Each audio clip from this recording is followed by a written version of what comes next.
This is page 256 on your homework, number 49. 49, if you look in your book, please do. You see a lot of parabolas, like a slope field, and they give you dy, they're kind of over here, dx, please look in your book, equals 2x minus 1. And the instructions are find the equation given the derivative and the indicated point on the curve, and they gave me the point on the curve 1, 1. I'll write it over here so we can see it. Okay, so why is this a slope field? When x is 0, right here, your slope should be -1. So it shows me what the function is doing. When x is 1/2, my slope would be 0. When x is 1, if you fill in x is 1 right there, you get 1, just to think about what's going on here. But what's cool is when you draw a slope field, you actually start to get a picture of the original. But I want to find the specific equation, so I separate my variables. I move dx over here. Integrate, I don't have any y's, so I've got it separated. Y is equal to 2x squared over 2 minus x plus c. Then I fill in my point to find the particular solution. Y is 1, x is 1, and so I get 1 is c, so my equation is y equal to x squared minus x plus 1, and if on the AP exam they have me draw it through, I would draw it through the point 1, 1. Right. Next, number 53. Alright, if you look at 53 in your book, you have dy over dx equals cosine x, and we have the point 0, 4. And they've given us like a little slope field there to look at, and it's got a lot of wavy lines through it. But you could look at your slope field, it's got like a lot of things going on like this.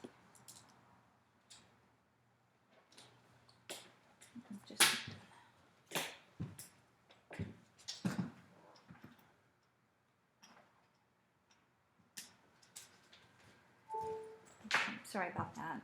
My power's about to die. Alright, now I'll separate my variables, get my x's on one side, and I don't have any y's, so it's separated. Integrate. Y is equal to the antiderivative of cosine is negative sine x plus c. Then I'm going to fill in 0, 4. 4 is equal to negative sine 0 plus c. Sine of 0 is 0, so c is 4. So my particular equation is y equals negative sine x plus 4. And if you looked at your slope field, it would be whichever one went through 0, 4, it would go like that and be a negative sine graph. Next is number 59. Alright, so looking at 59 in our book, we have h prime of t is equal to 8t cubed plus t, and our point 8t cubed plus 5, sorry. And you could try any of these you want and check the answers. You don't have to follow the video. As long as you're okay by yourself, that's fine with me. Alright, one way to approach this is h prime, so I'm going to find h of t just by taking the antiderivative. 8t, this was cubed already. So the antiderivative going backwards would be 8t to the 4th over 4 plus 5t plus c. And then I'm going to fill in h of 1 is equal to, well, we know h of 1 is 4, so that's my y value. I fill in the point 1, 4. H of 1 is 4, and you get, this would be 2 plus 5 plus c. So c is negative 3. So h of t is 2t to the 4th plus 5t minus 3. And it just says solve the differential equation.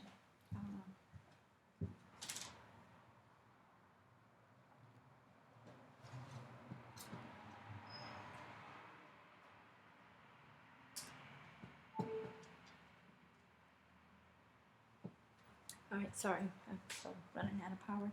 Okay, the next one, oh, by the way, on this one, you could have thought of h prime as dh dt equals 8t cubed plus 5.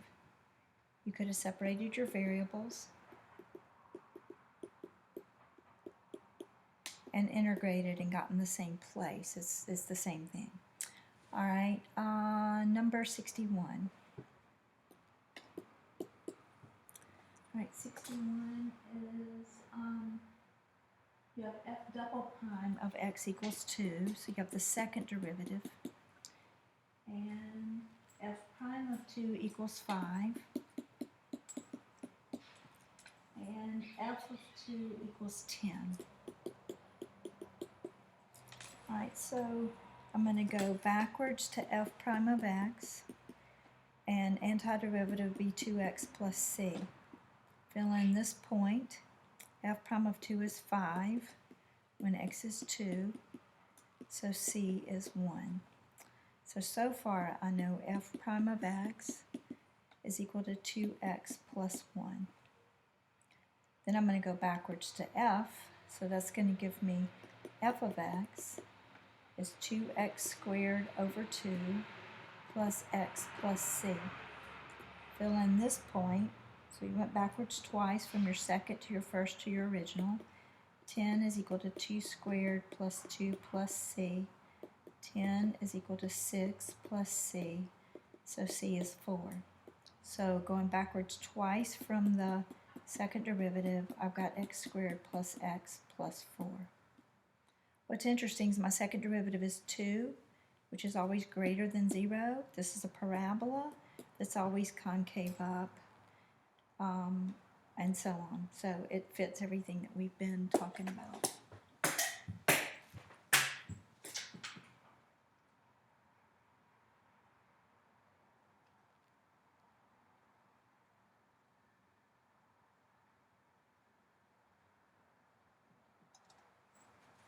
Okay, sorry I keep pausing, I'm trying to get power back up on my other computer. 61 through 65, alright, that was 61. 62 is f double prime of x is equal to x squared. And f of 0 is 8. That's f prime of 0 is 8. And f of 0 is 4. So going backwards from f prime, double prime to f of x. So I get x to the third over 3 plus c, and I have this point. I have 8 is equal to 0 cubed over 3 plus c, so c is 8. So now I know f prime of x is x to the third over 3 plus 8. Now I'm going to go to f, x to the fourth over 12 plus 8x plus c. We'll fill in the point 0, 4. So that's going to give me 4 is equal to 0 plus c, so c is 4. So my original equation is x to the fourth over 12 plus 8x plus 4.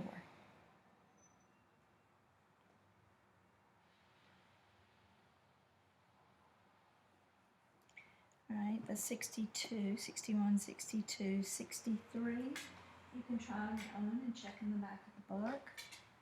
So please make sure you do 63. Here's 64. 64 is f double prime of x equals sine x. F prime of 0 is 1. And f of 0 is 6. Remember, we could call this like dy over dx. Alright, go backwards 1 to the derivative. Antiderivative of sine is negative cosine x. Don't forget your plus c. Fill a point into your derivative. 1 is equal to negative cosine 0 plus c. 1 is equal to negative 1 plus c, so c is 2. So my derivative is negative cosine x plus 2. Go backwards to your original, so we get f of x. The antiderivative of negative cosine would be negative sine x plus 2x plus c. I'm fill in my point. 6 is equal to negative sine of 0, 2 times 0 plus c. Those are both 0, so c is 6. So my answer is f of x is equal to negative sine x plus 2x plus 6. 64. And 65, tree growth. 65. Evergreen Nursery usually sells a certain type of shrub after 6 years of growth and shaping. The growth rate during those years is approximated by this. The growth rate of the tree in height is DHDT equals 1.5T plus 5, where T is the time in years and H is the height in centimeters. The seedlings are 12 centimeters tall when planted. So when T is 0, the height is 12 centimeters.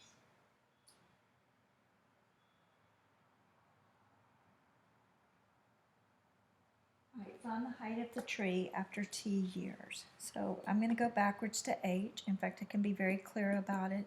I'm going to separate my variables. So if I integrate, I get H is equal to, notice this has T, 1.5 T squared over 2 plus 5T plus C. Now I can't leave 1.5 over 2 as a complex fraction, so I have to fix that.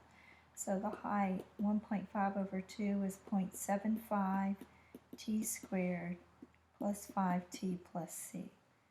Or you could have called 1.5 3/2 over 2, which gives you 3/4. All right, so that's the height of the tree. We want the height of the tree after T years, and so I got to solve for C, so I put this in.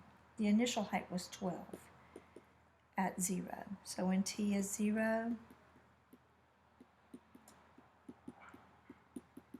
I get 12 for my constant. So the height, the A part, is the height of the tree, or technically should probably call that H of T, is 0.75 T squared plus 5T plus 12. And then the B part, how tall are the shrubs when they're sold? So you can fill in H of 6 yourself in for T and check your answer in the back.